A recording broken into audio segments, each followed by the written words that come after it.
Alright friends, it's finally time. Today we're answering all 46 questions for our very first Ask Me Anything. But first, roll that intro.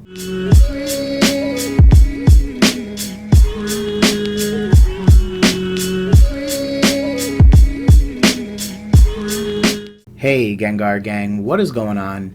My name is Ryan, this is the Analytic Gengar, and welcome to another video. In today's video, friends, I answer your questions. Today is our first ever Ask Me Anything, and I couldn't be more excited. But first things first, a couple things to say. Obviously, thank you to everyone who submitted your questions. Today's video is probably going to be a little bit longer, just a bit of a heads up, but I do hope to get through everyone's questions, and I do hope that in the future, we'll probably just adjust as needed, right? So if there is another Ask Me Anything, and you guys think this is too long a video, or you guys like the format where it's just me, chatting, throwing some things up on screen, feel free to let me know that down below either way, and then this way I can adjust for the next time we do something like this. But without further ado, let's go ahead and get started. For anyone who's a little lost right now, an Ask Me Anything or an AMA is basically where you take all of your audience's questions and answer them. They can be related to the topic of your YouTube channel, or they could be slightly unrelated. Doesn't really matter. The whole point is that you can ask me truly anything. The other thing to bear in mind is that all of the questions are coming from a post that I posted a couple weeks back now in celebration of 1,000 subscribers. So if you missed out on your chance to ask a question this time around, make sure to keep your eyes peeled, and hey, while you're at it, why not subscribe to the channel and turn that bell notification on just to make sure that you don't miss any posts or videos in the future. Now, without further ado, let's go ahead and get started. First things first, let's go ahead and just pull up the obvious, Ask Me Anything post. So here it is. Bear in mind that this was asked 2 weeks ago, give or take, so that's where we're at. I've gone ahead and sorted these comments by most recent to the most latest, and we'll just go from the very bottom and go ahead and get it started. Now, one question that I wanted to answer that technically no one asked on the post, but people always tend to inquire about on the side is, what's your background, Ryan? And to that I say I am a West Indian. Specifically, I am a Indo-Guyanese American. So what does all that mean? That means I look like I was born over here, but my parents are actually from here in South America, and I was born, raised, and only know about here, the New York City that I have grown to love. So I figure that's important to note, mainly because there aren't a lot of West Indians in the Pokemon trading card game hobby, at least to my knowledge, and at least in the YouTube scene. If I'm wrong, feel free to raise your hand and say so. But I figure it's always really cool to kind of raise your hand and let others know that, hey, there's a small population of us out here. I love the diversity that this community has brought to my life as well. So obviously I wanted to also bring a little bit of diversity back to it, and so that was something important for me to go ahead and say. Also, I hope that gets you guys a little bit closer to getting to know me, so something else to consider along the way. Now, moving on to the actual questions that were asked. First things first, we have, and I apologize if I mispronounce your name, your YouTube channel, or something like that. Sometimes I struggle with basic English. Medisand asks, hey Ryan, what was the most expensive card you've ever bought? Specifically, what's the most you've ever spent on one card, graded or non-graded? So, non-graded, there's probably not one that's over $100. I usually don't go out of my way to spend that much on trading cards, especially if they're not graded. Graded, I did spend $8,500 on a Gold Star Rayquaza. That's obviously the PSA 10 Gold Star Rayquaza that is in my collection. That card has sold for upwards of $45,000 now, so obviously it was a pretty brainless decision, but back in the day it was actually pretty scary to purchase that card. Even more, I got one reference off of Instagram and then sent the money to Malaysia using PayPal, friends, and family. So was I risk-taking? Yes, but is that how I feel alive? Maybe. Should I probably find better ways of doing so? Yeah, most definitely. Either way, one thing I will say is that although you shouldn't be taking risks like that for a variety of reasons, one thing I will say is that this was right in 2019 as I sort of re-entered the hobby again with some major amount of finance behind me. And the one thing I will say is that it was actually a really good lesson for me to learn. that, you know, the Instagram community and more importantly the Pokemon community at large is actually pretty chill, and there are trustworthy people out there. Those are two really important lessons that I learned that I really wouldn't have had I skipped out on that transaction. In terms of sealed product, because I'm also a very big sealed product collector, I did spend $19,000 on my EX Dragon booster box.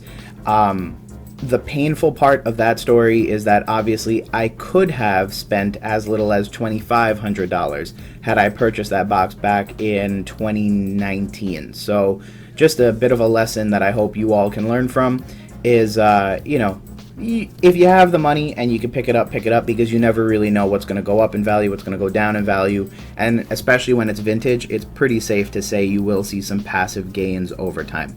So those are the most amounts I've spent broken down by category. Andrew asks, what is your full-time job? So I am a data analyst at a American financial institution.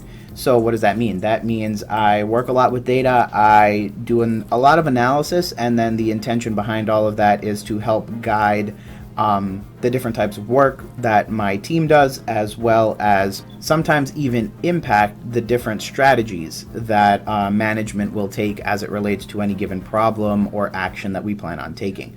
So why is that important? Well, I started the job and then I realized that if I was going to start a YouTube channel, I kind of wanted to not necessarily speak about work, but be able to use some of the skills that I learned at work or that I was implementing at work in my YouTube channel. And bear in mind, like, I went to school to obviously get a job, so I also learned a lot in school that I wanted to implement in my YouTube channel. And so I figured that if I very closely align the two, at least from the types of analysis that I was doing, I might be able to not only benefit from being a little bit more authoritative in my approach, but also be able to really kind of benefit and help the YouTube channel by giving people the types of meaningful insight that they look for, and that other folks who may not necessarily work in the same field as I do, you know, I might be able to compensate for that lack of analysis in the community. So that was my hope and intention, and that's actually where the analytic part of this channel name comes from, is the fact that obviously I work in a lot of data analytics and business analytics, and so I figured, yeah, let's just literally name it The Analytic, and then comma, favorite Pokemon, Gengar. Ta-da! Next up is Shysailors, who asks, hey, what's your favorite Pokemon set if you have one? I have maybe 4 that really kind of stand out to me. Probably in first place is going to be EX Deoxys and Team Rocket Returns. I think both sets are really cool, and they also really leaned into not only overall Pokemon lore, but also really helped to establish a lot of really cool aesthetic for the EX era. And obviously many of you know I'm a big EX era fan, so of course I have to have sets from that era. That's mainly part of the reason why I love the era so much, is because of the sets and the quality of the cards that are there.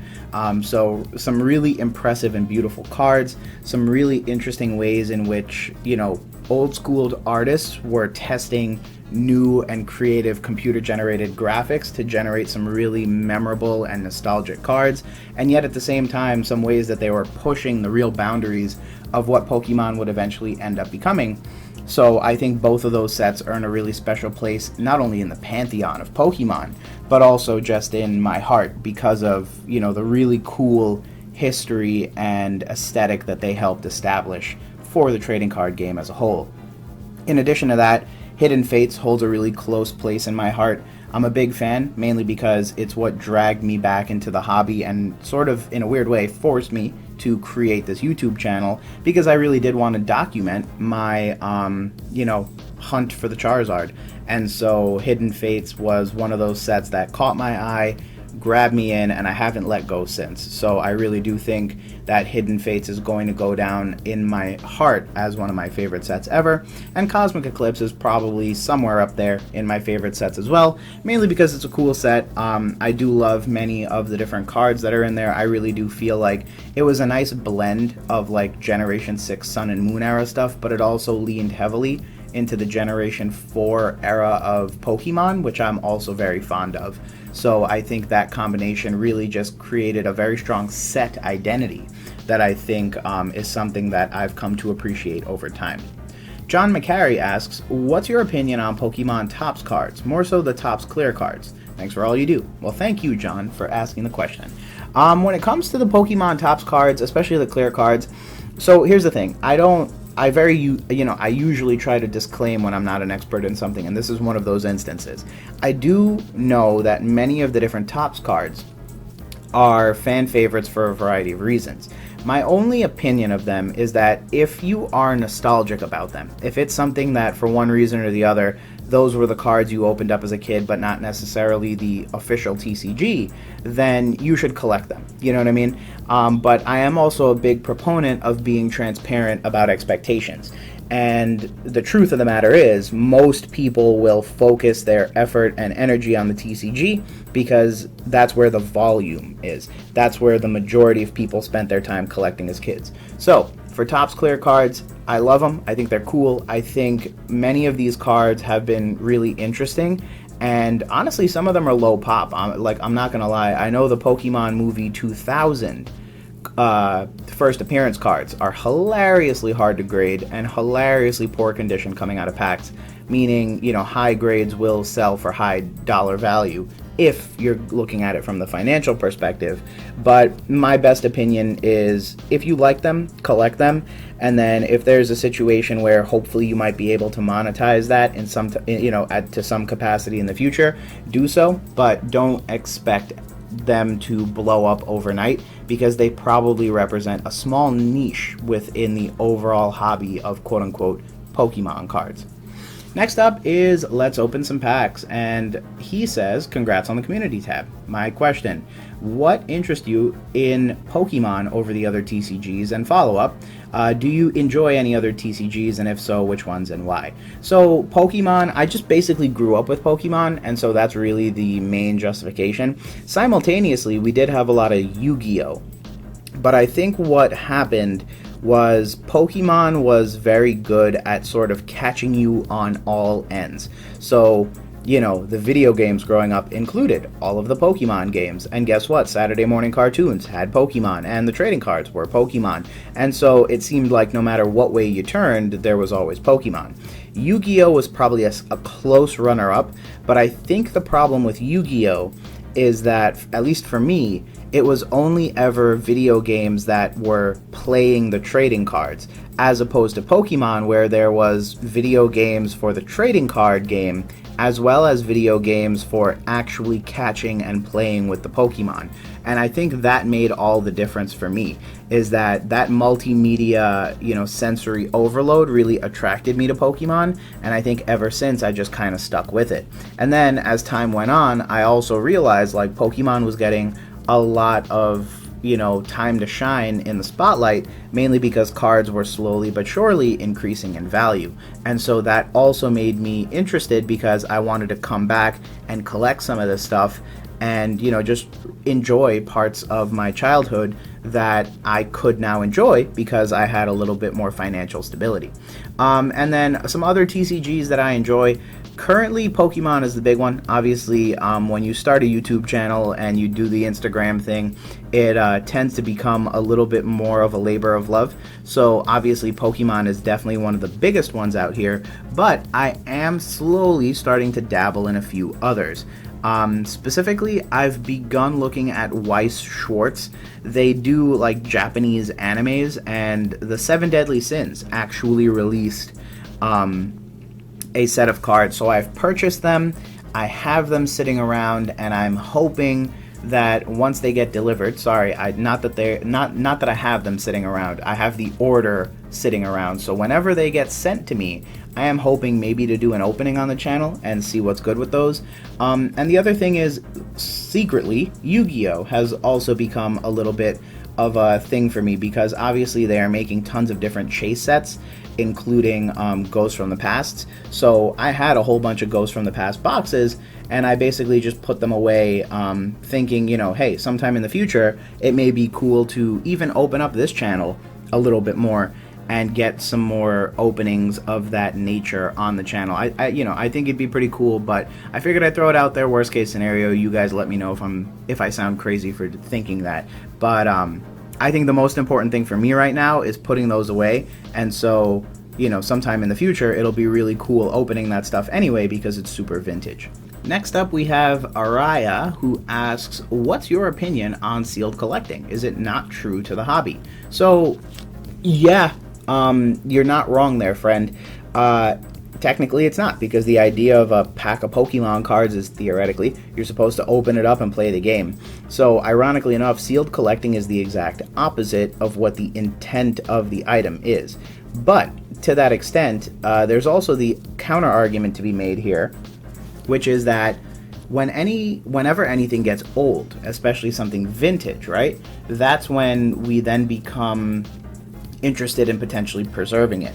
One of the things that I've often sort of had floating around in the back of my head is like a preservation project of some sort, but I don't necessarily think it's needed, mainly because I know for a fact that there are many people out there who will never open up their sealed product, and so even if every Twitch streamer tries to do it and every big YouTuber breaks a first edition base set box, I think there'll still be at least one of everything out there in the world. So I think that at the end of the day, especially as things become older and older, we need to almost move towards sealed collecting in order to ensure that we will have some specimens to be preserved for future generations.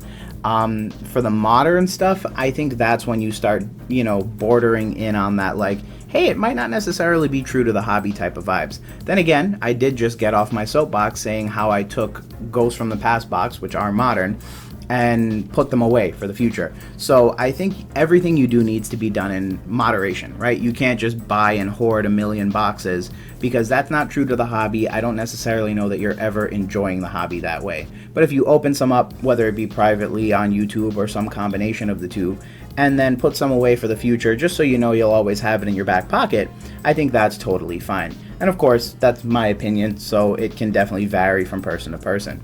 So next up is Eric Sorto, who asks, what's your favorite full art EX era card?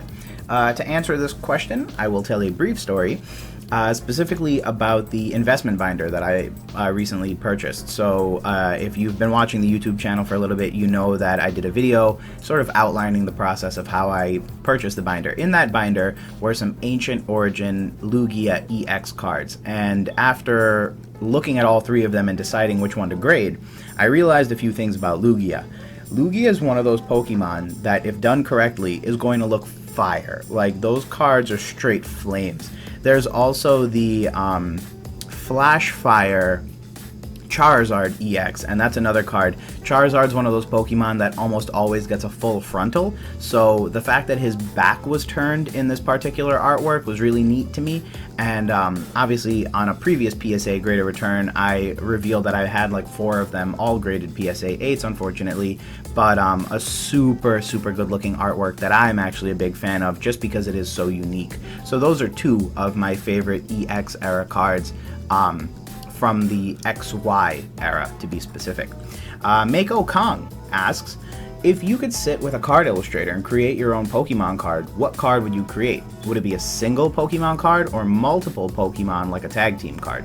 I think I'm actually going to create a third option, Mako. So I would make multiple single Pokemon cards. Here's the reason why. I hope I don't speak it into the ether, but I personally believe there were too few Gold Star cards created. If you know anything about Gold Star cards, you know that the EX era was kind of weirdly lopsided with the amount of Gold Star cards.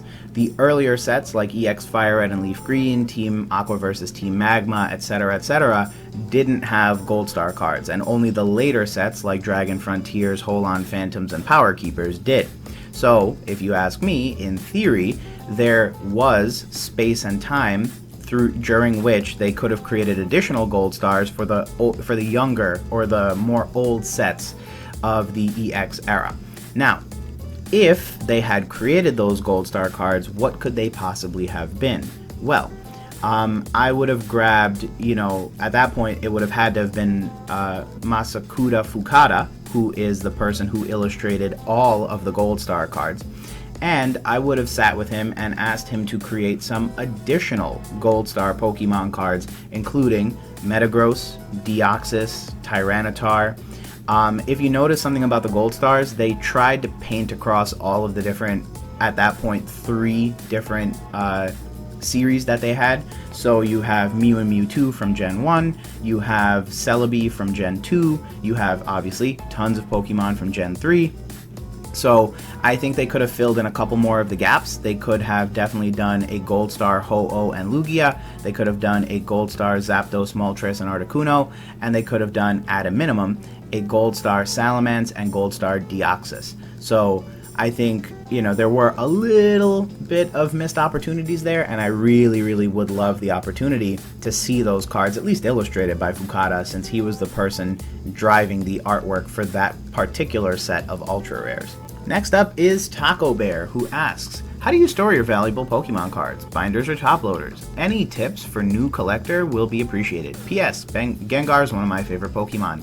Ditto, Taco Bear, ditto. How do I store my valuable cards? Well, it depends how the cards are currently situated. For any of my binder sets, they're obviously in a binder. You know, just as an example, my Hidden Fates binder has the Charizard in it. I sleeved it and then I put it in the binder. Here's the thing. All of my binders are quote-unquote premium tier binders. They're the ones with the, you know, very fancy UV safe plastic and archival quality materials. So long story short, they're like $20 on Amazon. Buy them. They sound like they know what they're doing. People haven't complained about them, and the fact that they load from the side as opposed to the top prevents dust from falling in there, which is an important thing to bear in mind. When it comes to top loaders, I'm not the biggest fan in the world, obviously because I don't really keep many loose cards that don't immediately go into binders. And then the other thing that I really do collect is a lot of graded slabs, particularly from PSA.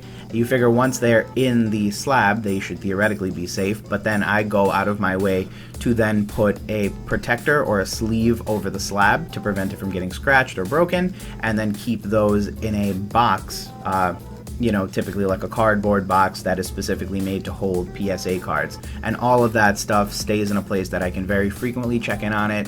For some of my more expensive items, those are obviously stored off-site, off-location, at various safety deposit boxes, so those offer maximum security as well as protection from not only the elements but also from theft. And then also, of course, in addition to everything else, when it comes to loose cards, I usually recommend grabbing yourself some card savers and some sleeves and keeping them that way instead. I am a big proponent of the card saver, mainly because it restricts movement within reason, which is important. With a top loader, if you turn the top loader over, there is a chance that the card will fall out.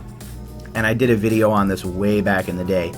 So you definitely should check that out. If there's anybody watching the video right now that needs some guidance on this kind of stuff, the TCG Toolkit playlist probably has a lot of really good information for you. I did a test on screen and you can very clearly see that many top loaders, unfortunately, don't have the kind of gripping power to hold the card in place. Top loaders are obviously meant to be oriented one way, but just my own personal opinions coming through as it relates to top loader versus card saver. Next up is iDeltaSpark, who asks, here's a question. How did you really get started with Pokemon? Like, what was the catalyst? I don't recall if you've ever answered this one before in any great detail, but I'd love to know. Well, I think like many kids, I walked into a store of some sort, saw a pack and said, ooh, what's that? And it was probably mainly driven by the TV show, honestly. Like, the original Pokemon Kids TV show that aired, at least here in the United States, on Kids WB 11, if I remember correctly. So I think once I saw the TV show, I obviously had a demonstrated interest in the card game as well, because I was like, ooh, Pokemon, I like Pokemon. And then, of course, much like any other collector, you open up the box or the pack of cards that you're opening up, and you're immediately hooked. You want another one, you want to start collecting, you want to see a binder, you want to pull Charizard, etc., etc. Now, the weird thing with me is that although I distinctly remember opening up base set packs, I know for a fact they weren't first edition, and I know for a fact they weren't shadowless.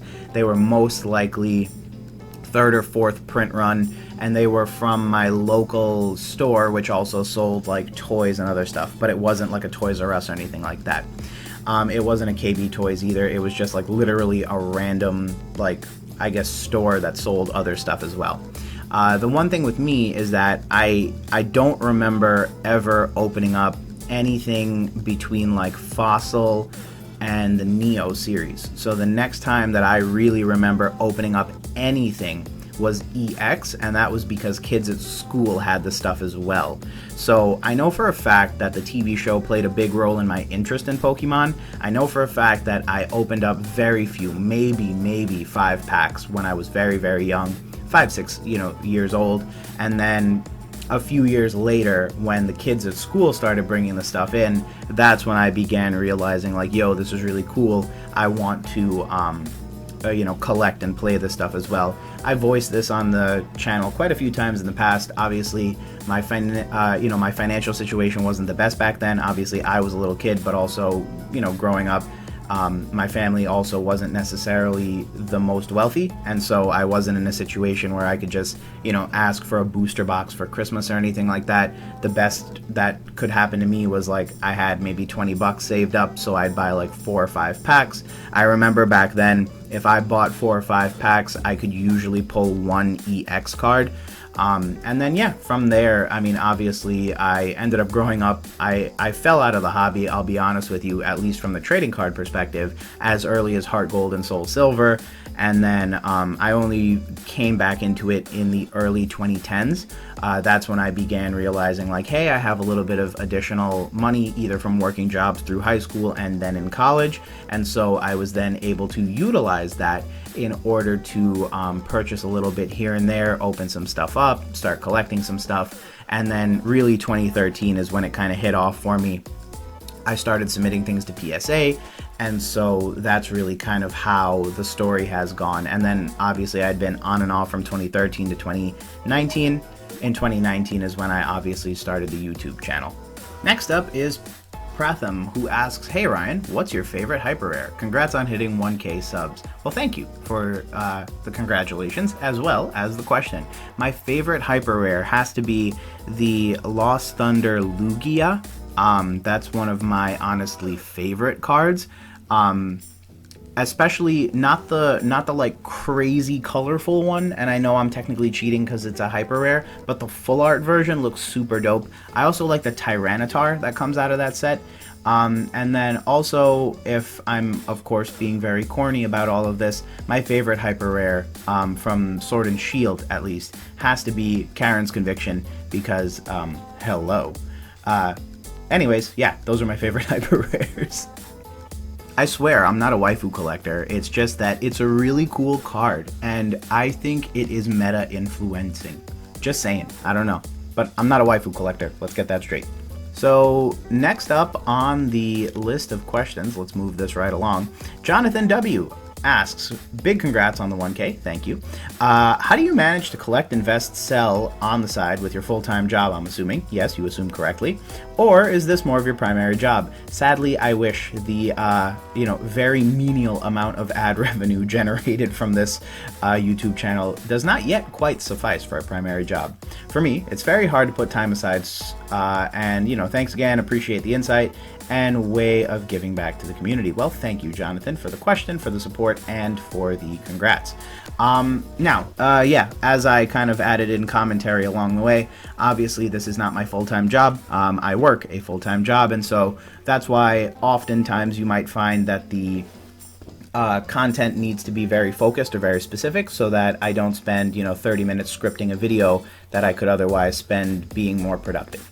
And I definitely get that, right? One of the things for me is that ever since I started the YouTube channel, I've noticed it's become a significant hobby of mine, and I like video editing and I like interacting with people. So the good news is that it's still a very rewarding hobby to me, and it is no way, shape, or form a job or feels like a job at any point, which is nice. However, I do agree, it can be very hard to put aside time, and oftentimes I have to keep telling myself, like, hey, you need to invest time and energy into this today, so that one day it can be something bigger and it can be a community and it can help people.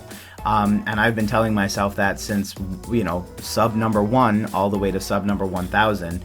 And that's part of the reason why I've made a big deal of this, is obviously the monetization of the channel is in its own very little special way showing that, hey, all the hard work you've put in so far is paying off in a real tangible way. Even if it's 1 penny, it's 1 penny more than I had when I started, and that's pretty cool. The other thing that I try to bear in mind as I go about this for folks who, may not necessarily have a YouTube channel that generates ad revenue is you got to find what you love about this hobby, right? If you specifically think about it from the perspective of investing and selling, obviously there's a financial motivation to keep going. But what I have found is that whenever I've kind of dipped into that type of realm, it becomes more of a job, because at that point, like anything else, I'm just looking for a paycheck. What I have found is that I derive the most happiness from this hobby when it is in fact a hobby to me. And so even though I call it an investment binder, just as an example, again, speaking of that binder, I love the fact that I can crack open a binder full of cards and I can learn so much. Because if I see a card that I'm just like, whoa, what is that? I'm then forced to Google it, look it up, read about it, understand it. Who knows? Maybe then I might be like, yo, this is a dope set. That's exactly how I learned about Ancient Origins. That's exactly how I learned about Roaring Skies, 2 sets that I previously had no real experience of. But once I began reading about them and seeing the set lists, I was like, yo, these are really cool. And then obviously that knowledge only continues to add to my love of the hobby. So for me, my biggest recommendation is probably going to be finding what you love and working on that. It then helps you to justify the time, because obviously this hobby could be a full-time job if you wanted it to be, but unfortunately not everyone has that luxury. Many of us have bills to pay, and so it's very important to strike a balance. But my best advice to you is definitely go out of your way to find what you love and do that. It will help greatly, and it will help you to derive a lot more enjoyment from this hobby, which is a really important thing to remember along the way. Next up, we have Jack Baldwin, who asks, hey, my question would be, overall, do you prefer collecting Japanese or English products?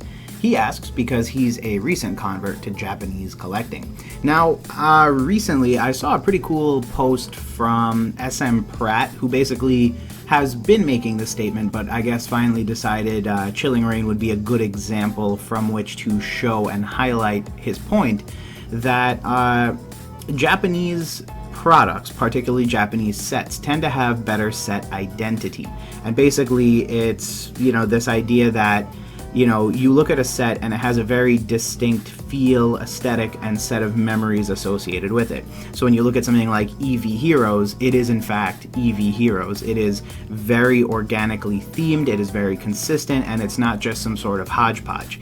He then compares it to English, where English is effectively just a blender version of whatever Japan has released in the past few months. So as an example, when we get Evolving Skies, it's going to be partially like that Rayquaza Duraludon set, and then partially EV cards. But when you're looking at the set in totality, it's kind of difficult to delineate what's the EV cards versus what's the, other cards from the other set, and that causes some weird mishmashing. Now, that's one thing that I agree with, and for that reason, I do really respect Japan. I am a Japanese collector in a very, very small, limited capacity. I do have some old schooly stuff, and then the most recent thing I've gotten was Tag Team All-Stars, and I've even gone as far as to start a binder with that set in it. However, my usual argument against going out of the way is that card per card, it's probably a little bit more expensive, especially after everything that happened over the past 18 months. And then I do appreciate the fact that I can at least read the cards when they are in English, which I try to do here and there. So I'm kind of weird because it's a very flimsy reason to prefer English, but I guess mainly because I see and understand the English market a little better. I do prefer English products, and as many of you know, I collect mostly English vintage. But I will say, Japanese is pretty cool, and for those people who are willing to learn a lot about it and really get into it, I'm sure it's a very, very rewarding space to be in, especially given that without Japan, we wouldn't have had Pokemon. So definitely kudos to where kudos is due. Japanese collecting is the OG collecting, period, end of story. And yeah, so that's just kind of my 2 cents on it. But there is something really nice and comforting about being able to understand the product, which I think is the primary reason why I do like the accessibility that English tends to offer.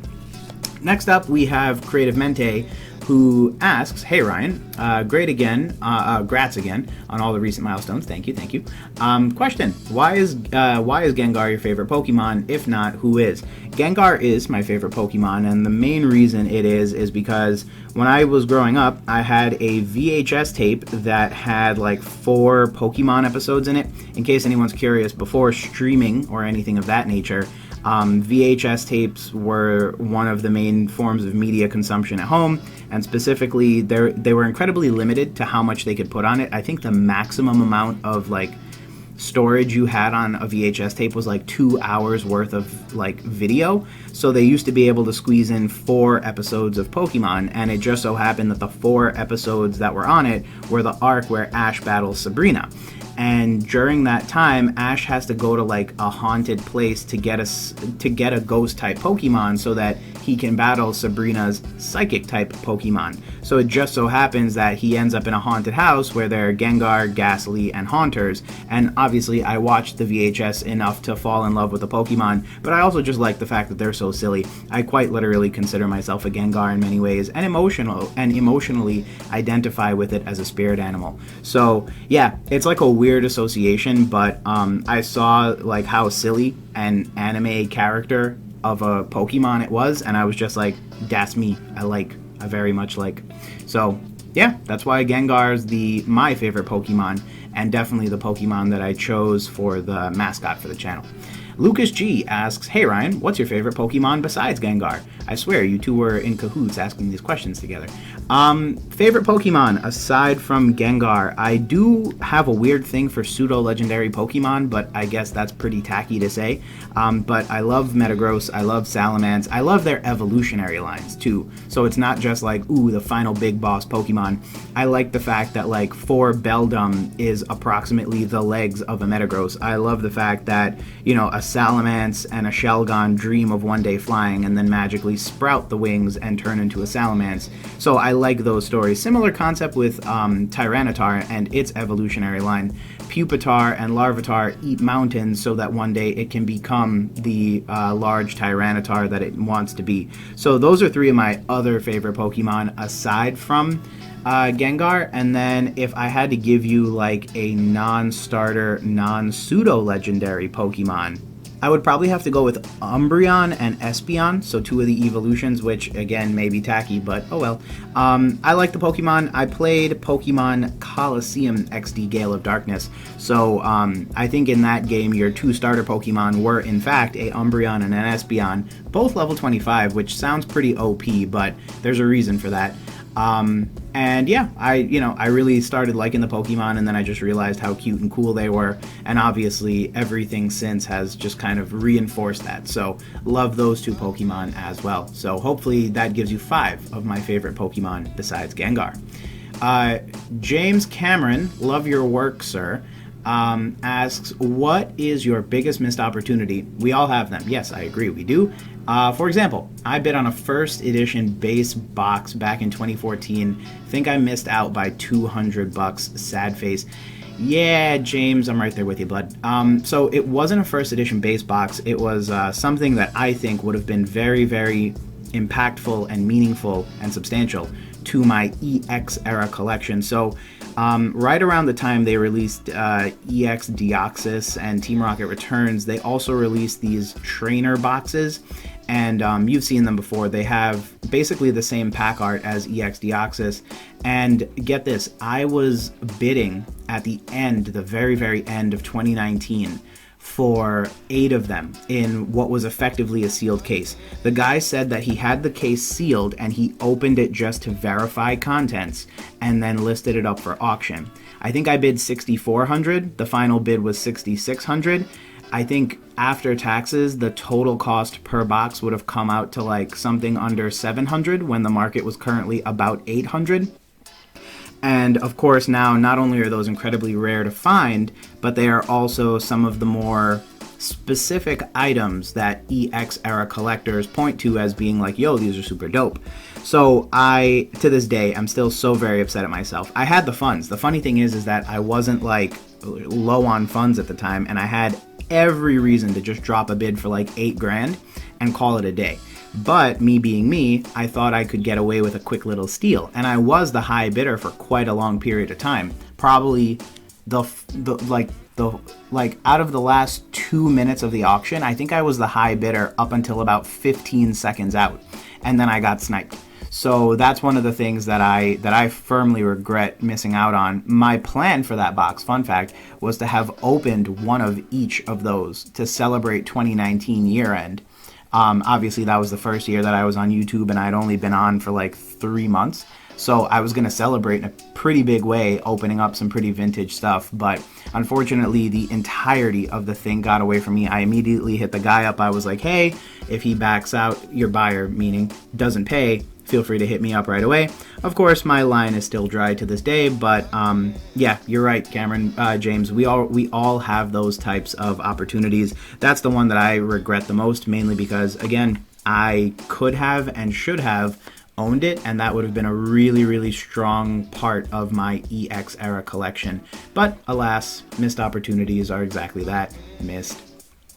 Next up, we have Karl Griffi, who asks, question, what's your favorite shiny Pokemon? So I actually have quite a few. If you've ever seen a shiny Dragonair, it is basically a pink snake, which is pretty hilarious to me. I think it's very pretty, and Dragonair is supposed to be like that very, majestic dragon type Pokemon that evolves into Dragonite. So obviously pretty dope. Metagross is another one of my favorite shiny Pokemon. It turns into a steel type Pokemon, which again is pretty neat given that it is literally a metal Pokemon and it is a steel type. So I think it's pretty appropriate that they gave it that silver steelish color. I think it fits very well. And then finally but not least, I gotta say probably my favorite Pokemon as a shiny has to be a shiny Rayquaza. It is literally a black dragon, and fun fact, it is actually the first black dragon Pokemon. So a lot of people would point to Charizard and be like, oh no, Charizard's shiny form was actually, black as well. But two things, Charizard's not a dragon, Rayquaza is a dragon by type, and then the second thing is that Charizard's original form was actually purple in Generation 2 games. So they didn't change that until, I believe, Generation 3. So believe it or not, Rayquaza, who actually came out in Generation 3, was just immediately given a black shiny form. So that's just a little bit of Pokemon history for you. And I really like it because I think it's pretty cool. Next up, we have Somnium Mortem IG, who asks, bruh, a community tab, that's dope, thanks bro. And he asks, the actual question is, what is my most prized card? Oh dear.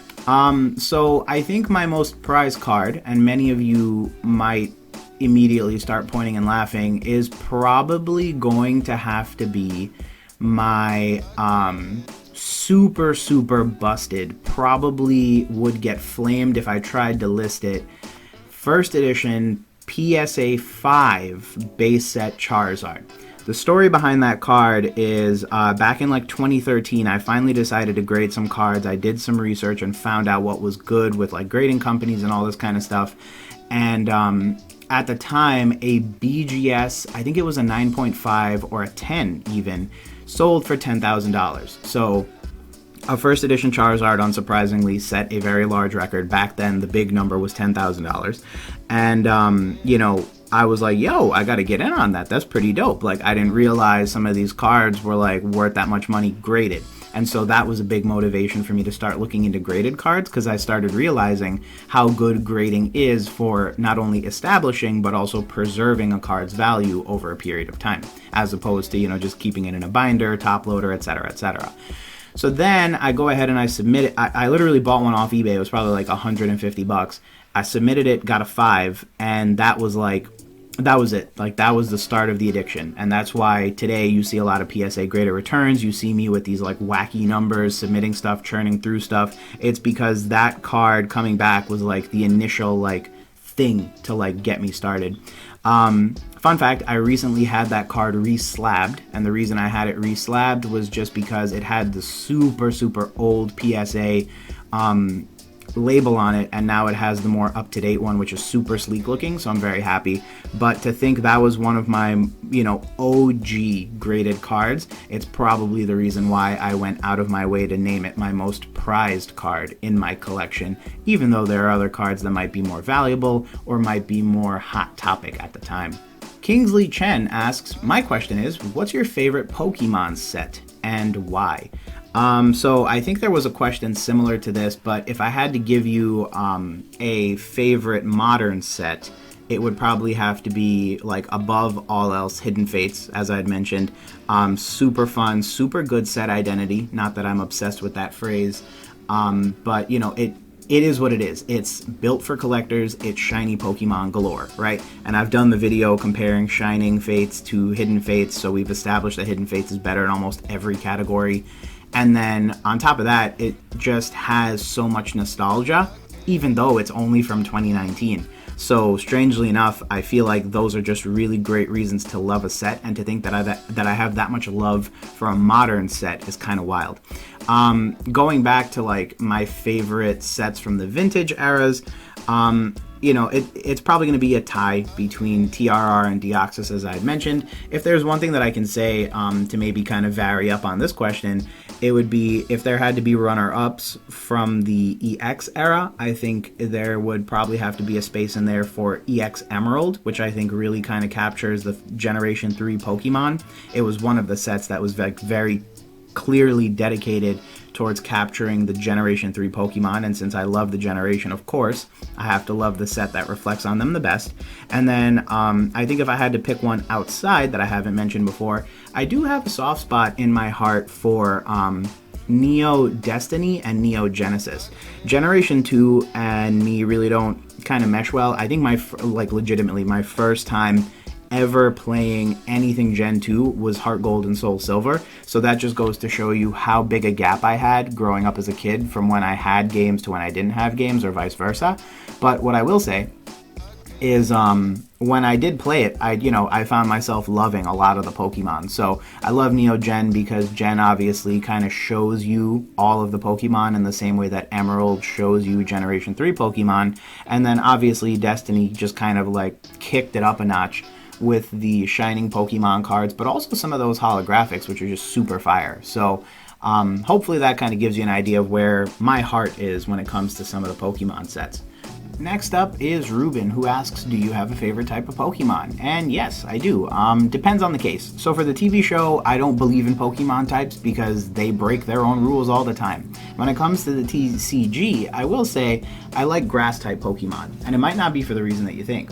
Many of the grass-type Pokemon that I have encountered as trading cards are beautiful cards, and it might be something to do with the fact that grass-type Pokemon are frequently green, or at least the card is. That adds a lot of contrast, especially when it comes to things like holographic and EXs, but there's just something about grass-type rare or ultra rare trading cards that I just love.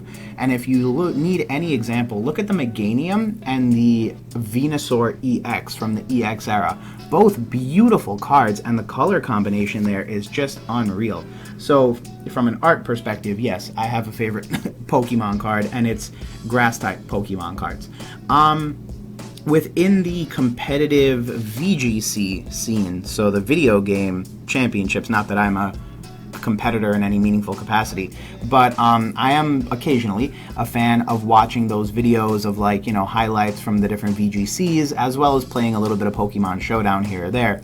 Some of my favorite types of Pokemon in that particular scenario have to be any fighting type Pokemon. I am a big fan of one-hit sweepers, so if I can get a Lucario and then get a setup Pokemon that can do Copycat, so that I can Copycat in a Swords Dance or a Belly Drum and then just mow through an entire team. That's usually pretty fun. I've mentioned it a couple times before in the past, but I figure I'll mention it here today as well. I'm totally down to do some Pokemon Showdown content, maybe on this channel or even on a separate channel if you guys think it necessary. But I would definitely be open to that because I do love playing some Showdown every once in a while. Next up is Chase Dameron, who asks, "Hey Ryan, congrats on 1K. If you could open any pack ever made, what would it be? And what card would you want to pull from that set?" So a couple of thoughts. First, I would probably like to open Skyridge, because I never really had a chance to open Skyridge as a kid, and obviously now the prices are way too high. I would love to pull a Crystal Charizard or a Crystal Kabutops from that set. If I was pulling a first edition base set pack, which I have had in the past, I would have also probably liked to pull the Charizard just to say I did it. Obviously, the 3 that I had in my possession were traded away, and none of them had a Charizard in it. So ironically enough, no skin off my bones, but at least I don't have to live with the realization that had I done it and opened them up, I would have pulled a Charizard, which would have been absolutely insane. And then finally but not least, obviously pulling a Rayquaza Gold Star out of a EX Deoxys pack, I would probably lose my mind. So those are 3 sets that I would really like to open, as well as the cards that I would want to pull out of those sets. Next up is Tyler Petruski, who asks, "Hey Ryan, congrats on the growing channel." Thank you, Tyler. What is your recommendation to someone who's going through old binders from their childhood looking to get the most value out of their collection? With the increased price and time commitment of grading lately, is it still the way to go?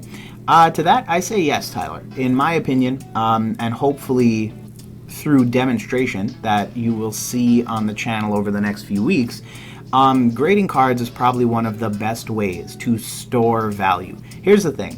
Cards can remain, cards for as long as whoever is collecting them allows them to do that. But in the event that cards are destroyed, they immediately lose value. The thing is that even changes to condition can affect pricing, and that is something serious that you should consider as you go about looking through your old binders, right?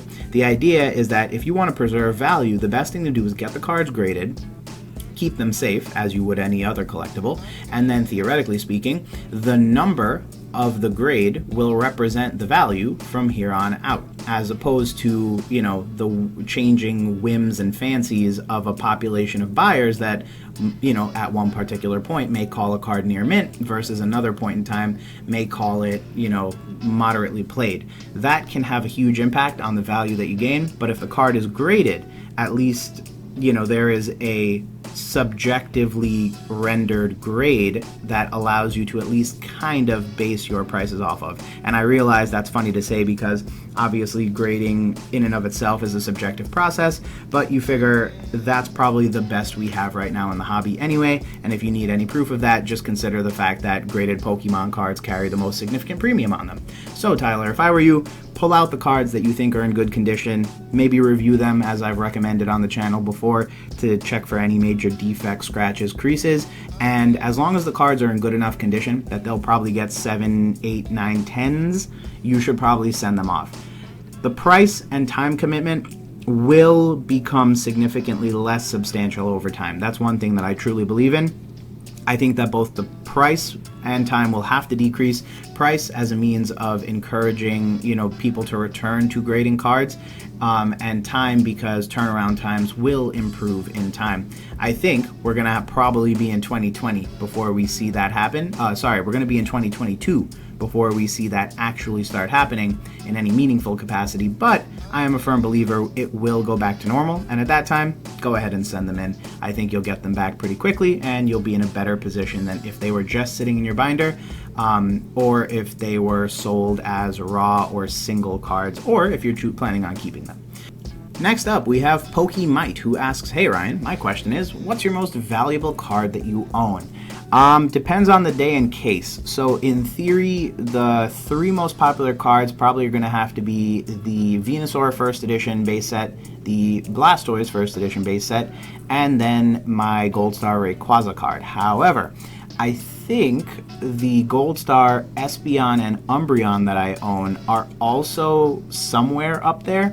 I know Venusaur tends to hover around $17,000 based on that last sale price, and I know Blastoise last sold was about $31,000.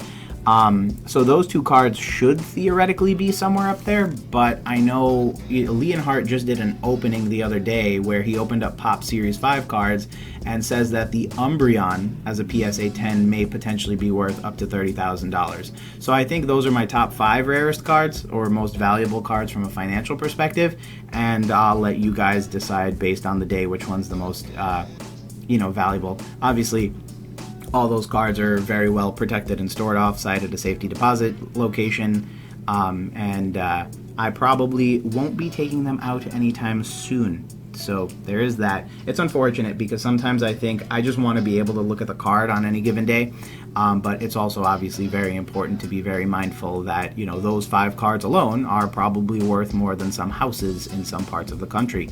So there is that. Next up, Jayden Chen asks, cool, my question is, what's your favorite Pokemon type? You already got the answer to that, but the various ones that I had listed are obviously are a little bit earlier on in the video. If there's one additional thing I can say, I do like Fire-type Pokemon. I always tend to pick Fire-type Pokemon for my starter Pokemon in the trading card game. I don't know why that is, but, and I promise I'm not corny, but, if I'm playing, anything Gen 1, I always look to the fact that I could get a Charizard and teach it Fly. If I am playing in Gen 2, I always pick Cyndaquil. I don't know what my problem is. Fun fact, I plan on picking Cyndaquil for Pokemon Legends of Arceus. I also picked Torchic, so for some reason, Fire-type Pokemon, I guess, would be my starter Pokemon of choice, if I can add on a little bit to the question and read a little bit much in there.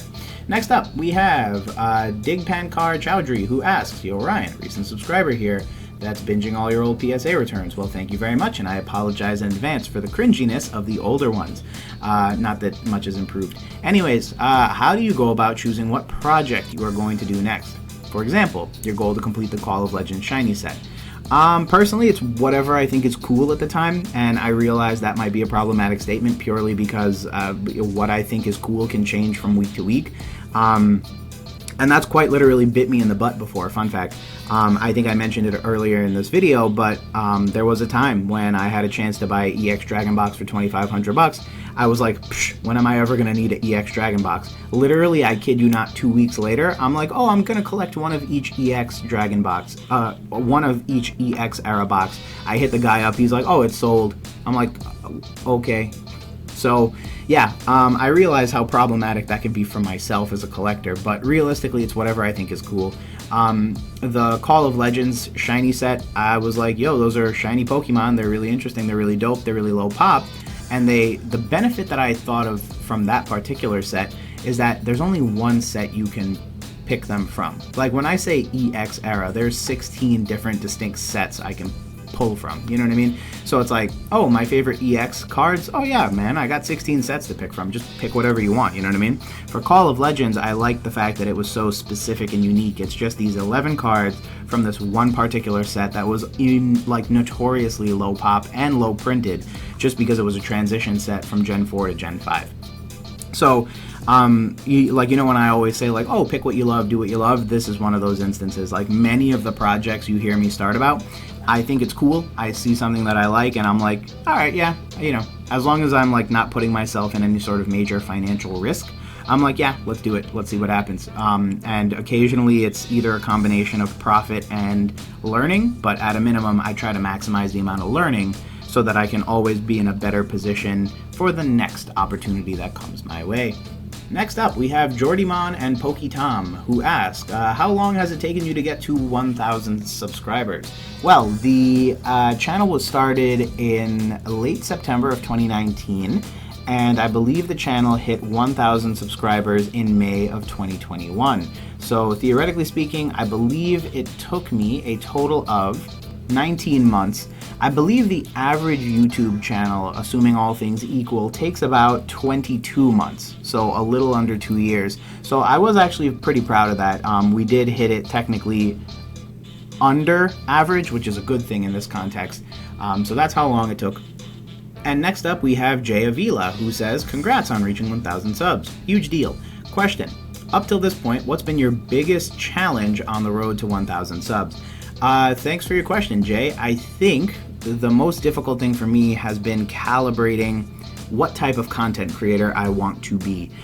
So just as an example, this channel is loosely inspired by two major contributors, Max Mofo Pokemon and SM Pratt. I want to bring you the realism and the product expertise that Pratt does, but I also want to be stupid, foolish, and otherwise inappropriate like Max Mofo Pokemon does.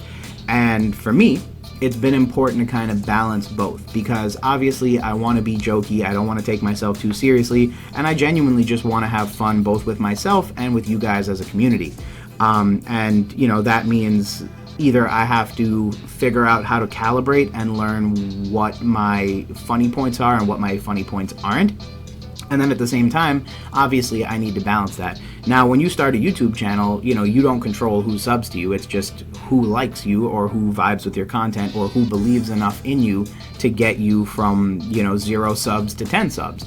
And so I'm also constantly realizing that in addition to doing what I want to do, I need to also then balance that with the idea that, hey, this community has also taken a form of its own, right? The 1,000, and at the time I'm recording this video, 65 of you that are currently subbed obviously play a very important role in influencing how this channel grows and develops for the future.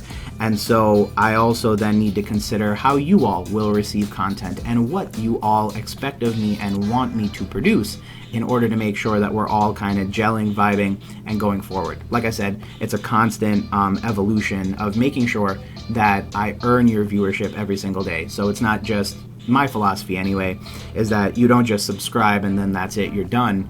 I want to make sure that I continue to earn your subscription every time after that, and so calibrating that and understanding that and learning that has probably been my biggest challenge to 1,000 subs.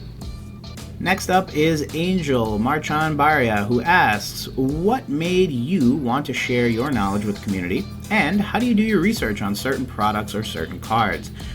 So first things first, wanting to share knowledge with the community, I figured if I would be learning about something and I could record that process or at least synthesize that process into a valuable, you know, YouTube video for you, that it would be helpful. And obviously that's taken on different forms throughout the history of the channel. At first it was the Card Vault series, and I realized very quickly that prices moved too quickly for that to be valuable content. Then I realized that if I can chit-chat over a article and add some commentary to it, many of you not only would tune in and watch that, but would also add your own to it. And so it made it a iterative process of insight. And so I was like, yo, that's pretty cool too, because that means that additionally, we can learn as a community and grow as a community. And so that's what really made me realize, like, hey, wanting to share this knowledge is a cool thing. I also, as I'd mentioned before, work in business analytics. So one thing I will say is that I come from a very authoritative source and a very solid business background, which again helps me to give you a unique perspective that's actually very valuable in the context of the Pokemon company. So when you're looking at, you know, something weird that happened in the history of the trading card game, I can then add in the business context that may have driven that decision. And again, Pokemon is a huge multi-billion-dollar franchise, but they are a business at the end of the day. So I think that that is some additional insight that I think is very helpful. So again, another reason why I chose to do that. As it comes to research on certain products or certain cards, this is weird, but Wikipedia and the internet obviously help me out a lot. Many times Wikipedia is a solid foundation for getting images of the cards and some general context. And then what I'll usually do is use the references that may be cited in those Wikipedia articles in order to get some additional stuff. I've also found E4 to be a very solid place for very specific context and information. The one problem is that usually the sources are not as clearly defined, and for any constant viewer of the channel, you know that I do like sources and posting up articles and posting up the links to stuff whenever I remember to do so. Next up, we have Zenomar, who asks, which Pokemon games have you played? I've basically played, so this is weird, my first ever Pokemon game was the Pokemon trading card game, which is a Game Boy Color game, and it's exactly what it sounds like. You're given base set, and you're allowed to go battle your 8 gym leaders, quote unquote, and then you battle the champion, and you can, like, every time you win, you get packs, and you can go buy more packs with the money you've won, and you open up the packs, and then you build a deck, and then you go, you know, literally, it sounds exactly what it sounds like. That's why I actually have a really weird amount of knowledge regarding old school Pokemon TCG, because I played the game, so I understand the rules entirely and completely. But weirdly enough, I obviously fell off for the more modern sets.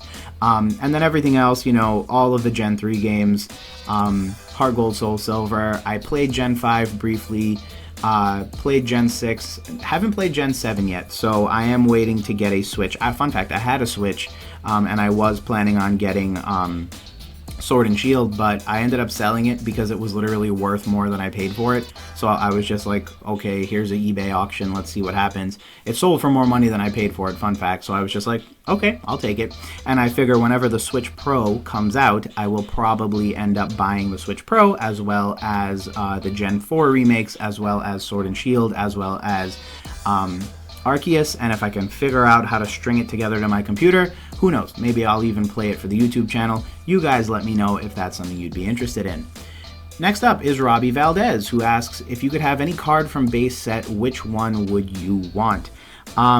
You know, obviously some very simple answers here would include any of the 3 starters.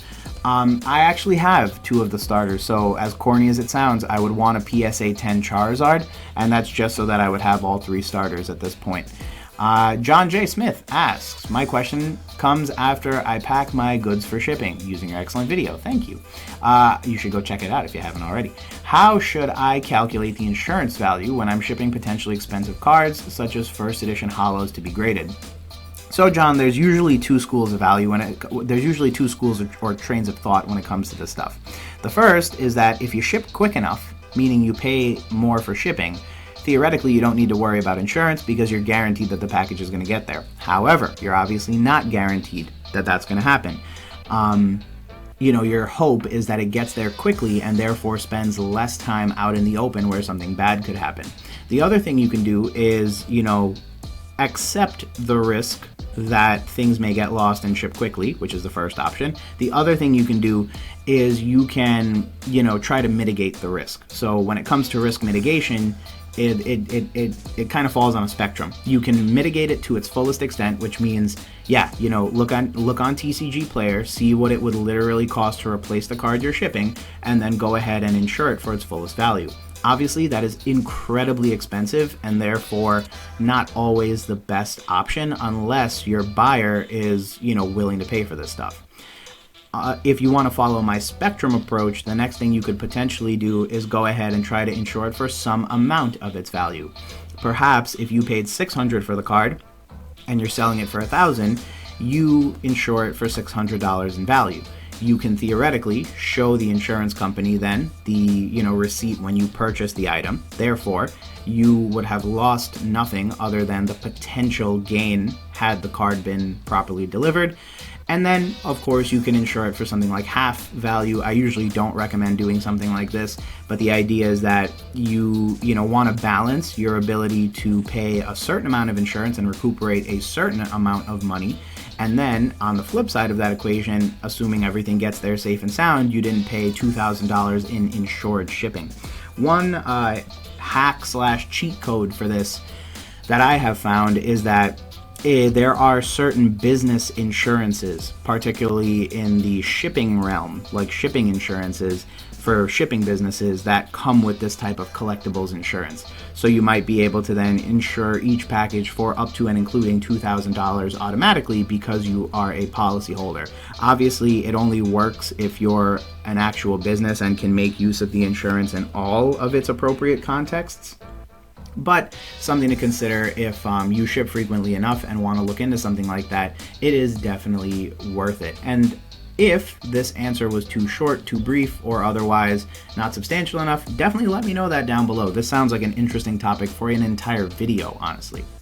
Scooter goes ahead and then asks, will you be willing to post cards to the UK if one of us British folks win? And the answer is yes, of course I would. The only thing that I reserve the right to do in situations like that, and I've done this on Instagram giveaways as well, is I usually offer some sort of credit, so like a $5 credit towards your shipping, and then you get to choose the shipping and can ship it at the speed you want. And I usually don't ship in plain white envelopes just because an international first class stamp is an excellent way to lose cards that you would have otherwise had in your possession.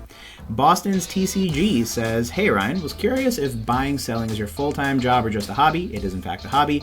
Also, could you show a video of some of your most expensive cards someday? Thanks. Yes, I definitely could. In fact, I've wanted to do that for quite a while. Like I said, some of my more expensive stuff is stored away and in safety deposit boxes, and so it requires me going out, grabbing all the stuff, bringing it back, and then recording the video. But sometime in the near future, I hope to actually be moving, and so I think during that move, once I have everything set up, I'm going to actually even have as much as a space dedicated for Pokemon displays, so I might even end up buying a cool display case to display some stuff. And at that time, I may grab everything, photograph everything, and then I might even do a video or a live stream, if my setup allows me, where I show you guys some of my most expensive stuff, as well as values and all that kind of stuff. Very similar to the Rhyme style video of the same kind of aesthetic. So yeah, I definitely think I could do that one day. In terms of buying, selling as a full-time job or hobby, obviously just a hobby. I work a full-time job, but I do it. I do this more just for the fun of it. And obviously, if I buy or sell anything, it's usually with the context of completing a goal. And so, if I can sell something to further my goal, that's kind of usually the angle that I take on it. Gregory Sloan asks, can you elaborate on what shipping companies are best suited for shipping Pokemon boxes and why? This would be a great follow-up video to the complete guide on how to properly package and ship Pokemon boxes. Thanks. Yes, Gregory, I totally agree with you. It would be. In short, I think your shipping company should mirror your own needs or demands, right? DHL and FedEx can get a package anywhere in the world in 2 days. I've seen and had that happen to me. That's how my Gold Star Rayquaza got here from Malaysia. Fun fact. So, if you're shipping international and you're doing things like that and you're moving product, yeah, maybe you should probably look into those. USPS is obviously great for the lower 48, and their priority mailboxes are great, especially if you're shipping low value items with high frequency. You can obviously sneak a bunch of stuff in there and you can get it shipped out pretty easily. So in short, it really is up to whatever it is you're shipping and how you're going about shipping it. But I think, as you mentioned, I will probably take your question and turn it into a full follow-up video. But let me know down below if you think this is a great idea. I think I've already made up my mind, but it would be awesome to get your guys' input on it as well, or ask any additional questions related to this that I could possibly hit as topics in that video. 745 Records says, hey Ryan, congrats on 1K. Question, what's your favorite shiny Pokemon and why? Favorite shiny Pokemon, probably got this one as well. Let's go with Dragonair and Metagross as my two top favorites. Definitely really cool Pokemon and definitely really cool shiny forms. The Kanto Kid asks, what kind of questions should we be asking? Does this count as a question? Maybe two, LOL. Yeah, ask me anything or literally anything you want to ask. So it really is just a matter of whatever kind of question you want to ask. But I guess to answer your second question, that would technically count as two questions. Yes. Very well played. Very well played. The Mustard Bottle, or really just Mustard Bottle, big fan of your work, by the way, asks, Ryan, what's your personal favorite set of Pokemon cards? Again, something of a repeat question, but let's go with Team Rocket Returns and EX Deoxys tied for vintage, and let's go with Hidden Fates for the modern era, for reasons previously discussed. Selfless Resurrection asks, is there a card game you want to collect but haven't yet? Mentioned a few of them. I totally wouldn't mind opening up Ghosts from the Past from Yu-Gi-Oh! And, getting an entire binder of that, especially with all the ghost rares. I think that would be sick. The other set I had mentioned was the Weiss Schwartz set of cards. I think those are going to be really cool. Like I said, I have the 7 Deadly Sin stuff coming in. So once I get here, might do a opening super quickly and then see where we end up. Weiss Schwartz, by the way, has a whole bunch of other sets as well. So if you're a fan of anime, and obviously many of you have seen or at least caught some of the references that I've kind of snuck into some videos, yeah, I personally think really fun, really cool stuff. I definitely wanted to get Rent a Girlfriend as well, but unfortunately they were sold out and people were scalping them. So I think Weiss Schwartz might be something you see pop up on the channel. Maybe some Yu-Gi-Oh! If I can get my hands on something more reliably. And yeah, those are some card games that I really kind of am interested in. Magic, not so much, in case anyone's curious. Nothing personal. I feel like I'm staring at the Empire State Building on the ground floor when I look at Magic because it's so deep. And at this point in my life, I also feel like I'm getting kind of old and therefore don't have the same ability to retain information the way I used to. So although I have a lot of knowledge for Pokemon, I think it might be certainly an upward battle for me to learn everything about Magic as well, without, you know, just jumping into things and trying to enjoy it. So don't get me wrong, I was definitely tempted to do that, but I think I should probably hold off on that just to kind of see what is good. Chris Toe says, congrats on 1K, Ryan. What's your favorite alt art evolution card from EV Heroes and Evolving Skies? So the Espeon is, believe it or not my favorite. I don't like that card. It's kind of lazy. It's literally just sleeping on a building. I do, however, love the Umbreon. So for two of my favorite Pokemon, one was kind of a swing and one was kind of a miss, not gonna lie. Evolving Skies, I do want to say one thing, and that's that I haven't been following the Japanese set, but it is my hope that they take the time to make a Rayquaza alternate art card. And I have a feeling that it should happen given the pattern Pokemon has done. Basically, every box art Pokemon has gotten that treatment where, you know, if you're a mascot for the set, you get an alternate art. And so I hope this alternate art approximates ADP. ADP is the Arceus, Palkia, and Dialga card from Cosmic Eclipse. And there's a really sick alternate art of that Pokemon card, which is a tag team card, by the way, where they show them as a statue. And obviously they're the creation trio, so that's the whole gimmick. It's kind of like a statue of the gods or the deities of that world. So I think they can do the same thing with Rayquaza V, and I think they could use some of the artwork from like the battle scenes from EX Emerald, or, you know, like the Emerald video game, like that scene where Rayquaza pulls up to stop Kyogre and Groudon from fighting and destroying the world. I think there's a good possibility they can do that. And again, we've had Pokemon cards where multiple Pokemon are in the card, but it's just one Pokemon. Yeah, imagine a Pokemon trading card that is this. I think that would be sick. Next up is Nick A, who says, what's your opinion of the 25th anniversary set coming up? We've recently gotten some more news on it, and just this week I kind of added in my own 2 cents. I think it'll be a cool set from the perspective of aesthetic. You know, I think they said that there's going to be cards from basically every era that are going to basically capture the aesthetic of the era. So I think that's going to be pretty neat. I think it's going to be pretty cool. It'll definitely be interesting because we're getting sort of booster packs, but then we're also getting these mini booster packs. So once more information about the English version of this pulls up, I think I'll be able to more clearly define for you my opinion on it, and I'll probably make a video about it. But in the meantime, it is very promising what we're seeing from Japan. Nasaya Cox says, hello, I'm new to the channel. Welcome, friend. And so my question is this channel investment focused? I would argue it's about 40% investment related, 10% news and or product update related, and 50% pure hobbyist. Investments often very frequently tend to boil over into other aspects. So obviously every PSA return probably has prices in it. Obviously, there are some times when investment, content tends to like babble over into like even modern stuff. But I will say, I just try to enjoy the hobby as much as possible and share my passion with the hobby with you guys. And then if it just so happens that some investment chit chatter comes up, that's why I think I'm comfortable saying it's about 40% of the time we're usually talking about something finance related. It's also really difficult because the channel literally got started and then Pokemon blew up as a huge financial boom. So ironically enough, I feel like most channels have become investment focused, at least in some capacity. But for me, I think I'll dedicatedly say, hey, at least 40% of the content, if not more, is investment focused. However, you can often turn to this channel for also just, your general type of awareness type of Pokemon content, as well as just, a small collector doing his thing, trying to collect cards and having fun along the way.